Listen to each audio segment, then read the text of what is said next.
friends, and welcome back to my channel. My name is Jamie, and recently I did a video where I live reacted to the 2023 GoodReads Choice Awards. I was looking through the first round of nominees, and I saw some books in there that I had on my 2023 TBR that I didn't get to, and when I saw them in there, I was like, okay, let's prioritize. I would love to read them to be able to accurately vote in the GoodReads Choice Awards, because you know the GoodReads Choice Awards are always about accuracy. But regardless, that is what I'm doing in this vlog. I am going to read at least three, maybe more, but at least three books from the GoodReads Choice Awards 2023 that I had not yet read, and hopefully we'll find a new favorite in there. So I am getting all of these books from the library, and the other two I don't yet have, but I am starting out this vlog reading None of This Is True by Lisa Jewell. Yeah, it is the thriller of the year. This book is everywhere. Absolutely everyone's reading it. Everyone is loving it. And I finally, just by happenstance, like literally, I did not plan this at all. My hold came in from the library, and it just so happened to be the day that the GoodReads Choice Awards went live. I was able to pick this up. So it's time to read this because, I mean, at least in the thriller category, I think this is the obvious choice to win that category. Even though I did say that I was done reading thrillers for this year, when this came to me at the library, I was like, yeah, I gotta do it. I'm hoping that because this is a thriller and hopefully a really engaging one, that I will be able to read this in less than 24 hours. And that will give me the space to read the other two that I will be picking up from the library very, very soon. So, starting off with this one, I don't know what to expect. I have no expectations. I'm trying to keep my expectations low, honestly, because I don't typically like a lot of thrillers. It's rare that I end up really loving them. So at this point, I'm just hoping not to absolutely hate it. I'm gonna go start this book and kick off this vlog. Hello, it is, what time is it? It's 5:30 on, what day is it? It's Saturday. It's 5:30 on Saturday evening, and this morning we woke up super early. We were playing in an outdoor volleyball tournament thing with our friends, and so I spent all morning doing that, which was really nice to get out and get some fresh air and just be outside, because I really didn't have any plans to do that otherwise. The cat moved, so I was able to resituate myself here to talk to you. Okay, I'm giving an update about None of This Is True by Lisa Jewell. I'm 100 pages into it, and 100 pages in, I don't think I really have much to say at this point, other than this is pretty weird. This is a pretty weird book. And I figured that it might be because if you read the synopsis, it does not offer you much information. And I'm not getting into spoilers in this vlog or anything, but it says that basically there's these two women who meet by chance at a restaurant on their birthday, and they turn out to be birthday twins. They were born on the same day. They're the same age, and they were born on that exact same day. This was a chance meeting, and they briefly get to talking. One of them is a podcast host, and the other is this just odd random woman. And they get to talking, and this podcaster becomes interested in this woman's life because she seems a bit odd. And in following with that, the book is also very strange. 100 pages in, we don't know a ton. She's clearly had some dark things happen to her in her past, but it's unclear if she's actually dangerous or like, we just don't really know a lot. And the reason that is kind of interesting to me is that this is such a popular book, and 100 pages in, we just don't have any real sense of where the story is going. You know it's going somewhere because there are bits of like little clues interspersed throughout the beginning that's kind of hinting that something is going to happen, but we don't have any context at all. And then because I was just like sitting here being like, okay, where are we going with this? And I did read the synopsis, and something happens in the synopsis that has not happened 100 pages into the book, which is just a little bit strange to me. I mean, the pacing is, I think, what's weird. Like, I don't know. I really wouldn't say that I'm gripped at this point, but to be fair, I'm not usually gripped by thrillers. Everybody that's been on my channel before knows that I am not a thriller person, really. I'm just reading this out of curiosity. I didn't anticipate, enjoying it. So at this point, I'm not surprised that I'm not feeling any particular interest in the story at this point. It was going to be an uphill battle to interest me anyway. But what I do find fascinating is that so many people have loved this year. And I think it's fascinating because the pacing is so bizarre. And yes, you do want to kind of keep reading because you're like, what is up with this woman? But I just think that, if you are a thriller reader, don't they all start out like that? And at this point, can you not kind of like guess kind of where, or like you might have a couple things in your mind that you're thinking, like, what specifically about this book is gripping to people? And especially like 100 pages in, and it still has this very slow plot, and the kind of crux, the inciting incident hasn't even really happened yet. How are people dealing with that pace? I mean, 100 pages, we should be kicking off a little bit more. And who knows, maybe I'm like seconds away from the inciting incident happening, like maybe like I flipped the page and it happens. But I'm just saying the pacing is a little bit weird, and I don't know what I was expecting. I really don't. I mean, this is a, fairly long book. It's almost 400 pages. It's actually not, it's 365. Oh my gosh, my definition of long books, I'm sure that like people who actually read long books, like, like 600 pages, they're probably like, please, what are you even talking about? But I'm just saying, for a thrillers, in my experience, usually I can sit down and read them in a day. Usually they fly by. And this one seems to have a really slow start. It's not uninteresting, but it's just, we're kind of like meandering. I'm like, where's this going? What are we doing? I don't necessarily feel gripped by the story. I'm mostly just confused. And I think that's an interesting feeling to have in a book that was so popular this year. I don't know. I don't have a clue what's going on here.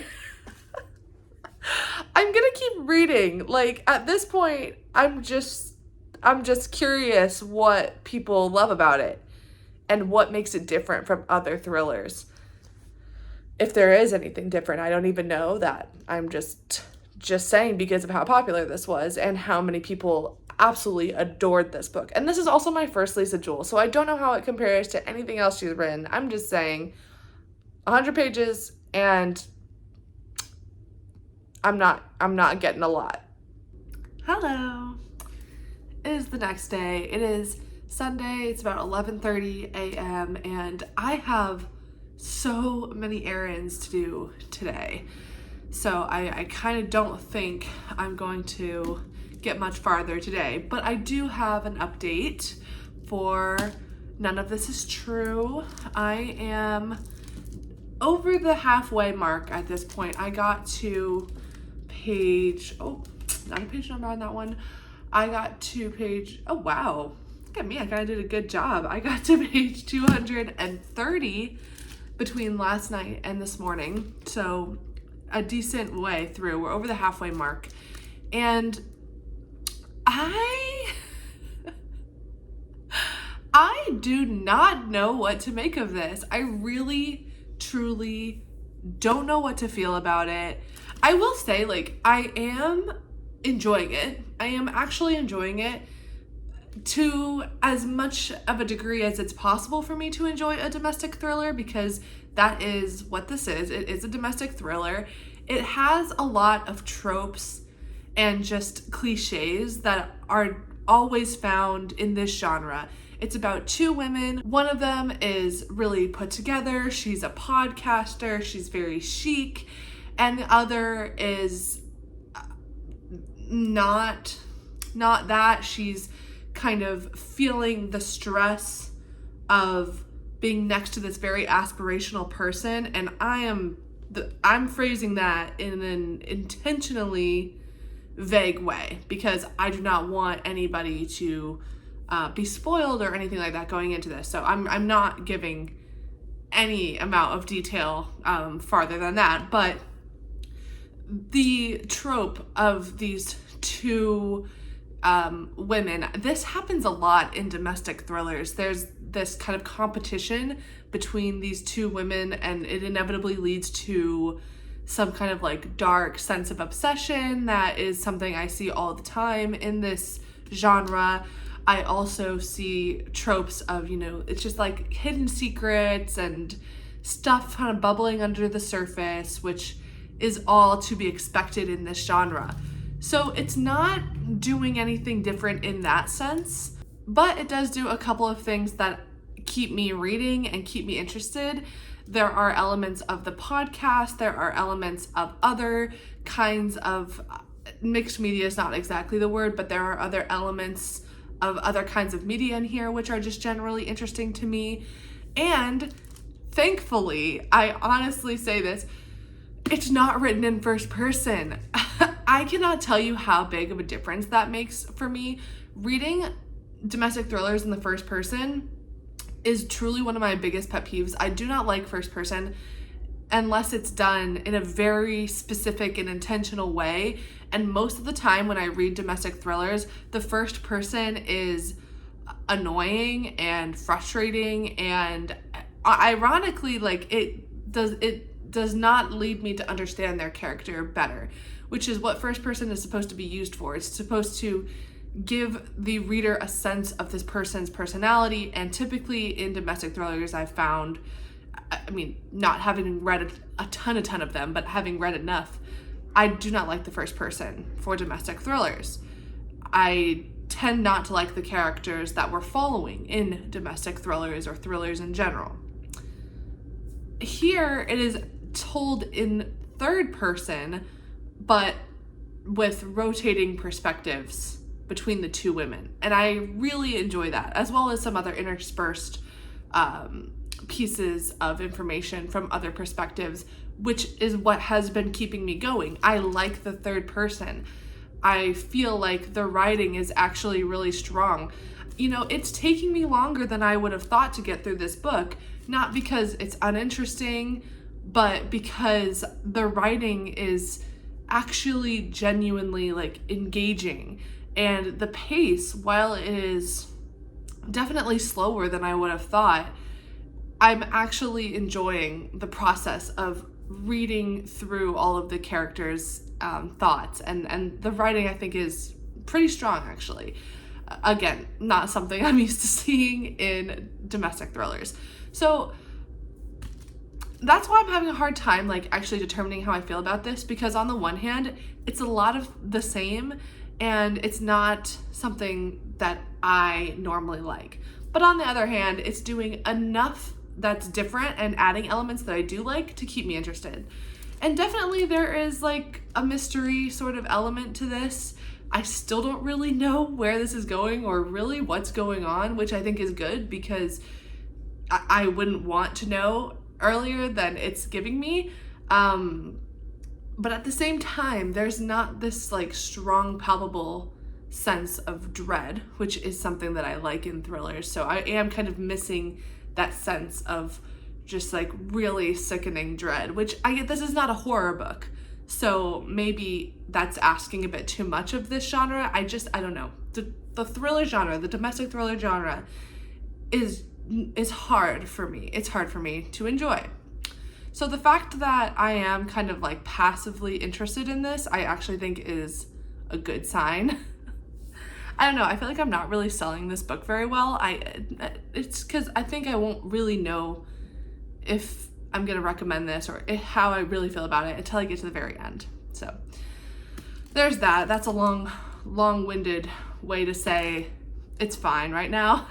What I will say though is that the book jacket, the thing that I was mentioning that I was like, oh, this thing on the book jacket hasn't happened yet at 100 pages in, it still has not happened. So I would say don't read the book jacket, because I don't even know why that would have been mentioned on the book jacket if we are over halfway into the book and clearly this thing does not happen until the last third. So like, why would that be on the book jacket? I don't know. That's frustrating. I don't know who wrote that book jacket, because if something does not happen until the last third of the book, it should not be on the book jacket. The book jacket should strictly be basic setup, inciting incident. That's it really. So that's a little bit odd. I do really hope I can finish this tonight, because I've got other books for the GoodReads Choice Awards that I really need to get to, and one of them is at my library, so I need to return this tomorrow and pick up the next one. So I will do my best to get through the final section of this book today, and yeah, hopefully, I mean, I'm still like holding out hope that the last third could be absolutely amazing. Right now this is sitting at, I don't know, a three stars, but who knows, maybe something amazing will happen in the final third and push this to a 4. I don't think it could get to a 5. No, it's not going to get to a 5, but maybe something could push this to a 3.5 or maybe even a 4. Hello again. I have been trying to record this update all morning, like literally hours. I've been waiting because right outside my window, I think they're like leaf blowing or something. So loud, so loud. It's been going on for all morning. I mean, I get it. They need to do their job and I understand. But also, we have work to do here. Okay. So update for None of This Is True by Lisa Jewell. I finished it last night and I've been trying to think about what my thoughts have been, reading some of the reviews. Look, I am not the reader for this book. I'm not the right reader for this book. I picked this up because I was so curious. There was so much hype, but I should have just been more aware of the fact that, like, at the end of the day, this is a domestic thriller and I'm just not going to be the right reader for that. Look, okay, I gave this 3 stars. I gave it 3 stars, which means that I had an enjoyable time. I had an okay time with it. I actually was pretty entertained throughout. The writing I thought was really strong. It didn't do that horrible, aggravating domestic thriller first person point of view, which I hate so much. It didn't do that, so I was really happy. The writing I actually felt was doing a lot of good things. But did it blow me away? No. Is it going to move the needle on the domestic thriller genre as a whole for me? No. Like, I'm probably going to return this to my library, forget about it, and like never think about this again. Like, it just is the truth. I'm not saying this is a bad book, and if you do like domestic thrillers, I don't really know how it compares to other domestic thrillers. Like, I don't know if this is like better than the average, because to me it didn't really do anything unexpected other than maybe, you know, it had some fun formatting with the kind of podcast documentary elements interspersed in there, but otherwise, I mean, you know, like that, this is the problem. It was perfectly fine. It's not game changing for me as a novel, as a domestic thriller. I think I really, and I've said this before, but I need to actually do it. I need to stop reading domestic thrillers. I'm just not gonna like them. Now, I did not dislike this, to be completely clear. I did not dislike this. I just don't think I should have spent my time on it, to be completely honest. Like, I should have gone with something that actually suited my personal interests rather than, oh, this is really hyped. But I was curious. I wanted to know and I wanted to see, and I had a perfectly okay time with this. Perfectly okay. I can't get into, I start thinking about it too much and I'm like, oh, that's kind of problematic. Like, oh, what is this trying to say? What is this offering any social commentary? Does it need to offer social commentary? But you can't talk about these things without inadvertently offering some sort of commentary, and what does that do? And now we're getting into a can of worms that I just don't think Lisa Jewell really intended. So I'm gonna stop it there. It was fine. I'm gonna forget about this immediately. And yeah, all right, so with that, I'm gonna go to my library to return this so the next person who has been dying to read this can have it. I'm not going to keep this forever. I'm gonna try to move it along. And I have 2 books at my library that I am actually really genuinely excited to read. They are in my genre. They are GoodReads Choice Awards nominees, and I felt like I just really wanted to read them to make sure I'm making the right choice with my vote. And of course, I have Shark Heart that I'm gonna get to. I might actually get to Shark Heart before I read my library books, just because I think that one could end up being a 5-star, and these other ones I'm confident will be, I'm hoping, I shouldn't say confident, I'm saying I'm hoping they will be at least a 4-star, but Shark Heart I think really is the one. So I'll start with that next, but I'm gonna go to the library and pick up my other books and show you what I got. Okay, I am at the library and both of my holds came in, so excited. Let me show you what I got. I got 2, and the first is, this is the one I'm really, really excited about, Blackouts by Justin Torres. And what's interesting about this is that I went into a bookstore a couple weeks ago. I was looking for Never Whistle at Night, and I saw this book on the new releases, and I started flipping through it, and I was like, what is this? I need to buy it right away. And I almost impulse bought it right then and there. Didn't do it. Got it from my library, put the hold on from my library, and then just a couple days ago, this won the National Book Award. So I feel a little bit crazy and validated because a book that I impulse was like, I want that, I need to read it. It ended up winning the National Book Award, and I didn't know anything about it, so that's crazy.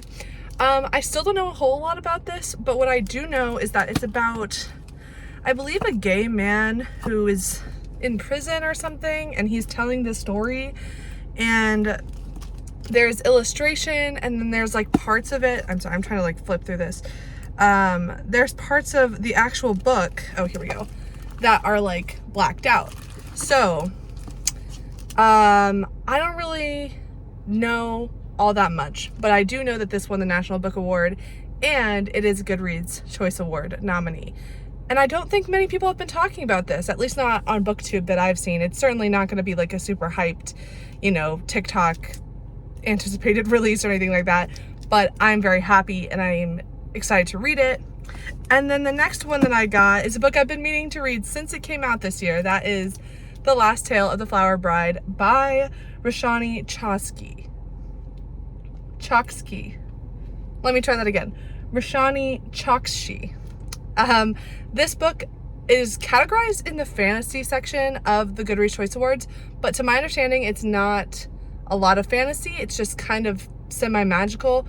Again, I don't know a lot about it, but I have heard amazing reviews. I've heard that this is really something that would be in my wheelhouse. So, I mean, I am so excited for both of these. And then of course I have Shark Heart at home, and it's gonna be hard to choose what I read next, but I think that I do need to read Shark Heart just because it has been on my list for so long and I've been meaning to read it for so long. So that's probably what I'm gonna do. I'm probably gonna read Shark Heart and then Blackouts and then Last Tale of the Flower Bride, and I think that that's as far as I'm gonna get for this vlog. So we'll try it, we'll see how it goes. Hello. The working day is over. It is currently 7 p.m. and I am going to pick up Shark Heart and try to make some progress on this. I have technically already started this, but I didn't get very far. I got 30 pages in. It was really sad in the first 30 pages. I'm not going to lie. That is why I have yet to pick it up. at the time I picked it up, which was last month in October, I just couldn't deal with how sad it was. But I think I'm ready. I think I'm more like prepared. I'm just in a better place overall. So yeah, we're gonna try this again. And I am excited because I do think that this is going to be amazing. And I think I'm ready. I finally am going to pick this up. So yeah, not very far into it.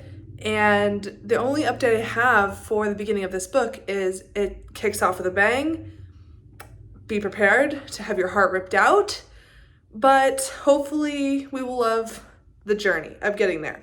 So I'm going to read this book for about an hour, hopefully. And then George and I have a date night planned at this place called Flight Club Atlanta, which is like a darts restaurant. It recently opened and it looks super fun and super cute. So that's what we've got on the docket tonight. Let's get into this.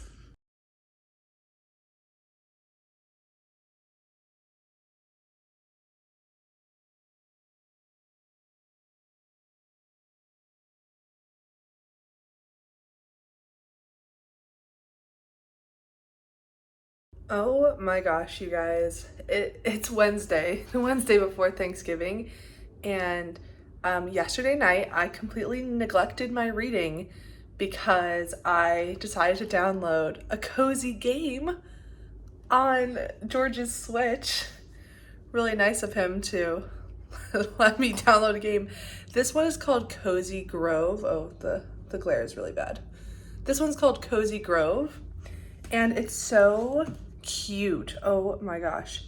You basically, it's about this little person who is you, and they are like, they call them a spirit scout, so it's like a Girl Scout, but it's a spirit scout because they go camping on this haunted island, but the ghosts are your friends, and you make friends with the ghosts, and you just like do little tasks, and you help the ghosts, because the island is bare, and you help the ghosts come to the island and live a little afterlife. It's so cute. You really just like walk around the little island. You can collect things, and I'll show you what the little ghosts look like. Where are they? Where are they? Here's one. Here's a little ghost. And look at these little ones. These little ones you can't talk to. But yeah, you just walk around the island. And there's our little friends. And you just chat to them and like do tasks for them. And yeah, it's really, really cute. It's a super fun little game. But because I decided to do that, I did not get much farther in Shark Heart. I got a little bit farther, but not much. I mean, the pages do fly by because, like I've said a million times already in this vlog and other things, there's not a lot of words on each page there. It's like written in a very poetic way, and that is what I will say, is that the writing is amazing. It is very poetic. It's very insightful and just speaking on the human experience, and it's really, really lovely. Emily Hamnick is doing a fabulous job on the writing front, so I really appreciate that.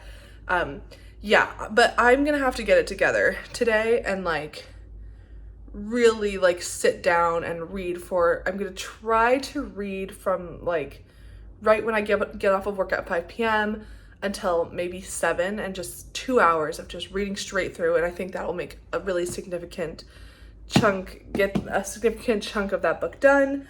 But yeah, I shouldn't have downloaded this game. I really am not like, I really don't like games much, so I don't know why I decided to do that. And I knew that if I got a game and it was actually fun, then I would be distracted and I wouldn't read. And I have so many books that really need to be read in just a few days. So probably not a great decision, but I just wanted to show you guys that cozy game I got because I'm loving it. Okay, I will actually read and give you an update. Good morning. It is Thanksgiving Day, Thanksgiving morning. It's about 11 a.m. we had the parade on and everything, and I woke up to finish Shark Heart this morning, and I did just finish it. And yeah, I mean, this was really solid. This was a 4-star for me. I don't think I had as much of an emotional reaction to it as I've seen some other people having, but that being said, the beginning, yeah, the first part of this is really strong and honestly made me really sad. Like, this is just a really beautiful portrait of grief, of love, of persevering through hardship and loss, and it's really beautiful and emotional. It is told in 3 parts, and for me, the first part was definitely the most just kind of heart-wrenching, I guess. But it was a good book throughout, and Emily Hamnick's writing is really, really stunning. It has a poetic quality to it. It feels like poetry, and there is just moments, like, I wanted to highlight all over this book all the lines in here that just kind of stopped me in my tracks, which is always something that I'm looking for in my books. So yeah, this was just a really, really well done novel, and I think this was a debut. Yeah. Really strong and unique and just different, not something I've seen before, but a really poignant metaphor, and I really enjoyed it.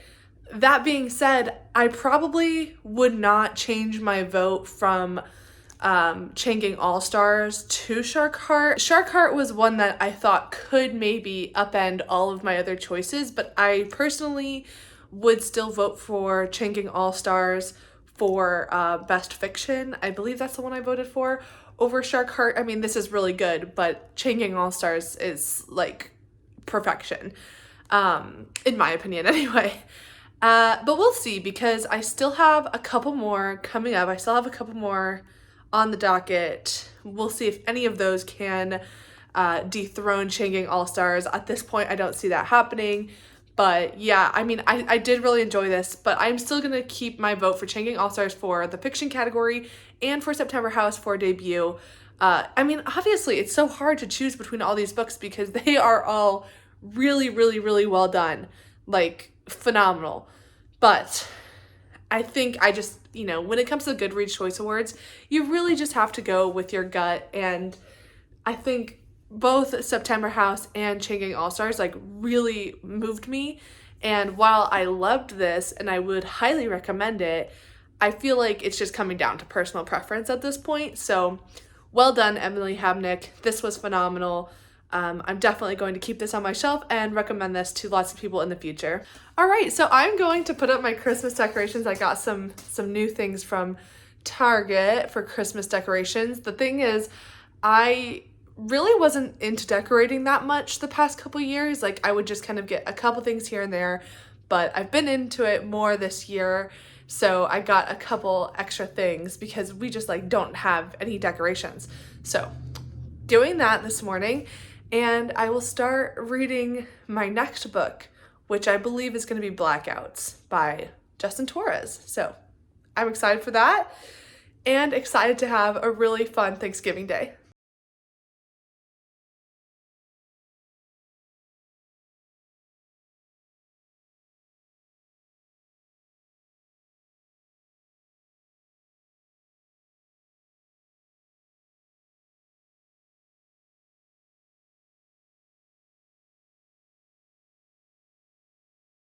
Okay, the house is decorated, and now we are on to the cooking portion of the evening, which I will not lie, that's not my big forte, but I am making a vegan shepherd's pie to bring to a friend's Thanksgiving. So let me show you what I'm doing. Yeah, we got this like a long time ago from this meal kit, and it's a really great vegan option. So I've got some veggies, and then I have the Impossible meat, the Impossible beef. I don't think that we really have ever used this, so we'll see how it goes, but yeah, little shepherd's pie. So definitely nothing crazy, nothing over the top, but this is as much cooking as I ever do. Hello, it is Friday night, Black Friday, and I've spent the entire day in bookstores, in doing my Atlanta independent bookstore crawl. So I'm not sure which video you're gonna see first, if it's gonna be this one or if it's gonna be the bookshop crawl, I'm not sure. But I will say that I actually bought another book that is a GoodReads Choice Awards nominee. So I'm like, oh my gosh, I could keep this vlog going on forever, but I'm going to try to stop it at a reasonable time. But I do have a reading update for Blackouts by Justin Torres. I've hit the 50-page mark, which is my time to update you with my reads. 50 pages. I can already tell this is going to move pretty fast, which is good. I actually thought it was longer than this. I remember feeling like it was longer, but the reason it goes so fast is because there are sections that, like I mentioned earlier, they're like almost completely blacked out. Like there's just not that many words on the page. And then also there are pages that are like illustrations. So it does move pretty fast. It's only 300 pages long as it is, and some of those pages don't even have that many words on them. So just like Shark Heart, once again, I have a book that will move very quickly, and also like Shark Heart, some pages are there's just not a lot of words on them. So the good news is I will be able to get through this pretty fast. So let's talk about what this is and how I'm feeling about it. So it's a literary fiction novel, and definitely you can feel the kind of experimentation with the literary aspect of it. This follows the story of a young man, he's 27, and he is a gay man, and he is going to visit an old friend, I guess, an old acquaintance who he met while he was getting treatment at a mental institution. He was there getting treatment for some kind of illness. It's not super clear yet what it was, but he was experiencing these blackouts where he would just completely black out and wake up and forget anything that happened. So he is sent to this institution to get better, and he meets this man named Juan, and now years down the line, Juan is very, very old. He is dying, and our protagonist comes to visit him and live with him in the last days of his life.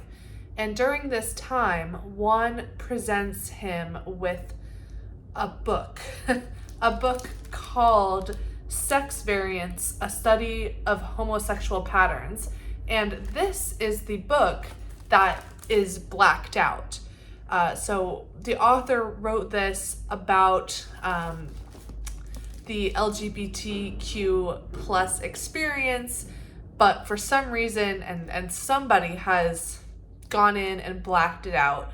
And that's as far as I know at this point. That is really the inciting incident. That is what is explained in the book jacket. So just very, quickly into what this is. That's basically the idea, is that our protagonist is going to read this book, and they're going to have conversations about the stories that take place in this book and talk about who is responsible for marking up the books. So how I'm feeling about it, considering it does move very fast, I'm interested.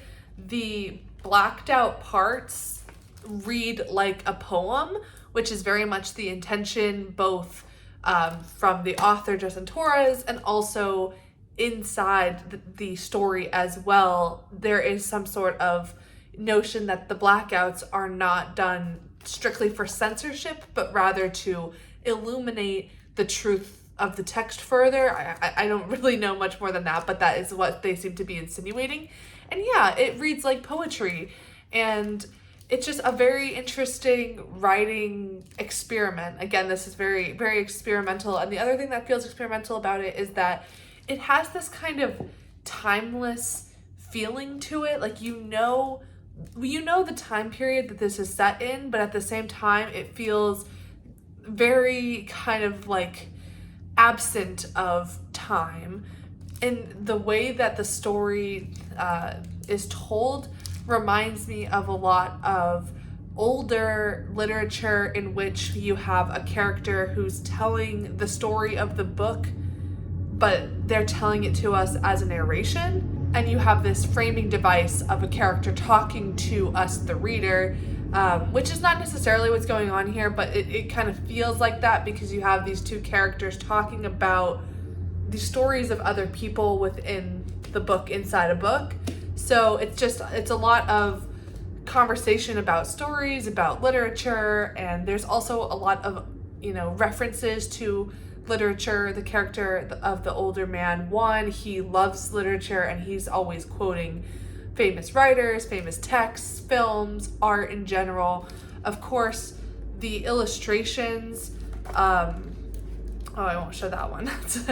The illustrations are very intentional because the character, our protagonist, is interested in art, and this is kind of about art in general and stories, and so there's just, it's a very multi-layered thing kind of wrapped up in this experimental artistic venture. I don't know.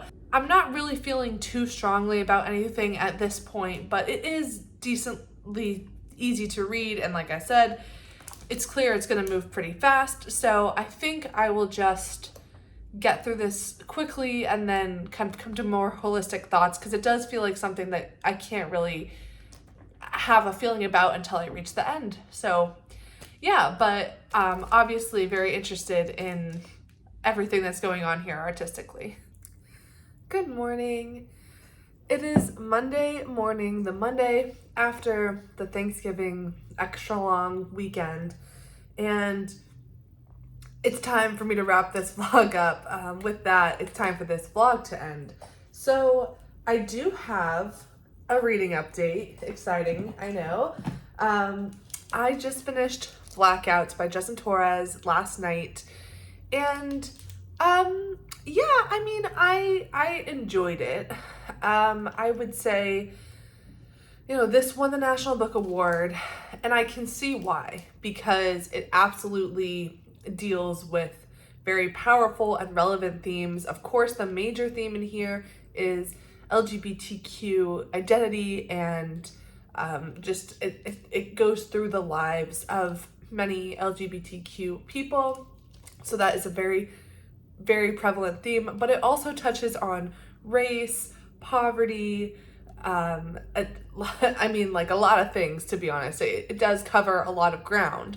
So I understand why, from that perspective, it would make sense for a National Book Award, as well as the form and the writing. It does feel a bit experimental. It's these two men who are having this discussion, and they are telling each other stories about other people. And so it is this dialogue that's happening. And then, of course, intermixed are photographs, and then we've of course already talked about the blacked out sections.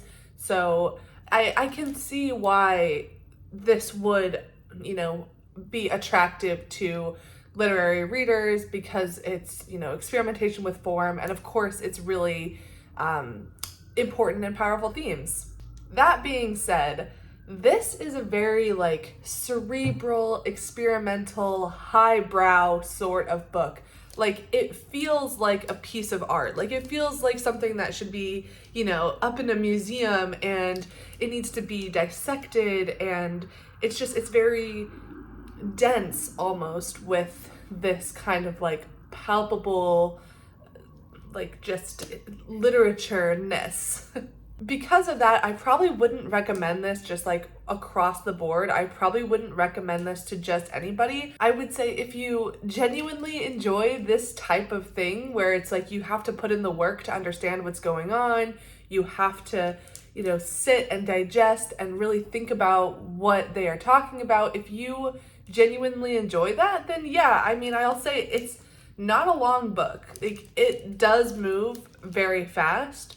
So I give it major credit, because, at the very least, it's not a 600-page, like tome, but it is difficult to understand completely, and I think it's just because maybe I personally am not close enough to the subject matter in here to really feel connected to it. But at the same time, I do feel like there's something about the writing style in here that keeps the reader at an arm's length, and it was just difficult for me to fully be invested and connected. I mean, look, it's a good book. It's very artistic. It's very, it's like the definition of like literature. I can see it becoming an important piece of the literature canon. But that being said, it's not the most engaging thing that I've ever read in my life. And so for that, while I have major respect for this book, it's not going to dethrone Chain Gang All-Stars. And honestly, I'm very surprised that this even made it into the GoodReads Choice Awards because, for one, it's a very new release. Like, I think it came out like early to mid-October, so it has not had a long time to find a readership, as well as the fact that this is just not going to appeal to a broad audience. Like, it's just not going to get a ton of praise. Like, even me, who, I love literary fiction, I enjoyed this. I don't think that this was exactly what I'm looking for in a book. It's just not the kind of thing that I would return to over and over again. So it just seems a little bit confusing to me that this would be in the GoodReads Choice Awards. I don't know what that's about, because we all know that the GoodReads Choice Awards, it's not the National Book Award. It's not, the Pulitzer. It is a popularity contest about the, mass audience average readership of books. And so I'm not sure how this even made it in there, but I mean, of course, it's like a piece of art. It is it's a beautiful piece of art, and that's, great that they are including those kind of books in the GoodReads Choice Awards. I can't imagine this getting very far. And like I said, it's not going to take my vote away from Chain Gang All-Stars, which I did think covered a lot of the same themes, actually, just in a very different and, in my personal opinion, more engaging way. And then I did mean to start Last Tale of the Flower Bride. I actually was just able to get it from my library on audiobook, but I'm done with this vlog. I'm ready to be done. Hey, so I was editing this video, and actually in the time that I've been editing since I filmed the last clip, I have actually read 50% of Last Tale of the Flower Bride. So not finished, but I think I can still speak to where this is gonna land. I think this is good, but it's definitely not going to surpass Chain Gang All-Stars. Of course, I don't know, maybe in the last half something like seriously crazy is gonna happen, and that would push it to a 5 stars, but right now it's sitting at like, I don't know, like a 3.5, maybe a 4 if it really sticks the landing. We'll see. I think it's okay. It is more kind of like, it's not really magic, it's this like semi-magical thing, and I don't know. And also, I wasn't expecting there to be 2 stories. Like, one story is gothic, and when I say 2 stories, I mean 2 timelines, and one of them is more of a gothic tale in the vein of the classic Rebecca or other gothic tales, and the other one, it just feels completely different. So those 2 timelines, I don't necessarily think they're meshing super well. I understand that their events are going to come together, but the tone, I don't love it that they're not meshing super well for me, but it's still good. The writing is still strong. It's pretty intriguing for the most part, so it's good. I don't think it's going to be a new favorite unless, like I said, the last half just does something crazy. And also, I wanted to mention that since reading these books, the final round for the GoodReads Choice Awards did come out, and none of them actually made it into the final round. So was this all for nothing? I don't know, maybe, but I did read a handful of good books. I've already read 3 books. I've read Blackouts, I read Shark Heart, and I read None of This Is True by Lisa Jewell. I've read 3 books for the GoodReads Choice Awards. I think that's plenty, and I will get to this like very, very soon. I just don't want to drag this vlog out any longer. So with that, we are wrapping it up. Of the 3 books that I read in this vlog, definitely Shark Heart is the winner for me. It's very poignant, very beautiful, something that I think I could recommend pretty widely, but even this book just could not compete with my feelings about Chain Gang All-Stars, which is definitely, my pick for the best fiction book, and, as well as September House, which I picked for best debut. Listen, is Shark Heart technically better than September House? I would probably say yes, but the feeling that I got from reading September House and being like, this is a debut, this is so impressive, and it just worked for me on so many different levels. That being said, there was one book that was not even nominated, and if it would have been nominated, I definitely would have voted for it for best debut, and that is Chlorine by Jade Song. I think this should have been in the debut category. It was amazing, but yeah, we know that this type of weird literary horror, it does not have a broad appeal, so I get why maybe it got passed over. But if this would have been in the debut category, I would have voted for it. But yeah, if nothing else, I just feel so happy and confident about my votes that these 2 ended up still getting my vote even after reading 3 more books. We'll see if Last Tale of the Flower Bride can dethrone either of these. Well, actually, it wasn't in the debut category. So if it can dethrone Chain Gang All-Stars, which I just don't see that happening at all. So it's pretty safe to say that Chain Gang All-Stars is my pick for best fiction this year. All right, well, thank you so much for joining me today. I hope this maybe inspired you to read some of the GoodReads Choice Awards books that are still on your TBR. I did have a great time with this, and it made me feel more confident about my vote, which is great. And I hope you have a wonderful rest of your day, week, month, year. I will see you back here next time. Thanks so much. Bye.